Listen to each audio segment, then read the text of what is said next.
বিশ্বাসীদের ডিকশনারিতে হতাশা বলে কোনো শব্দ আছে? ফ্রাস্ট্রেশন আছে? কারণ শয়তানের মিশন হচ্ছে আমাদেরকে হতাশ বানানো। কি বানানো? শয়তান আমাদেরকে আশাবাদী করতে চায় না, সে চায় আমরা যেন হতাশ হই। আমি ভুল করেছি, পাপ করেছি, অন্যায় করেছি, তো শয়তান সেই পাপের সাগরে আমাকে হাবুডুবু খাওয়াতে চায়, বলে আর অনেক ভুল হয়ে গেছে, অনেক দূর তুই চলে এসেছিস, আর আল্লাহ তোকে ক্ষমা করবে না, থাক এখানেই থাক, করতে থাক। এরকম শয়তান টেম্পটেশন দেয়, প্রভোকেশন করে। কিন্তু শয়তান জানে না যে আল্লাহর রহমতের দরিয়া কত বড়।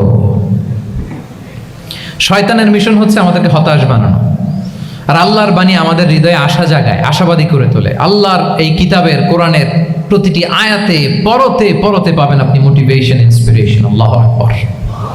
লা তাহজান ইন্নাল্লাহা মা'ানা।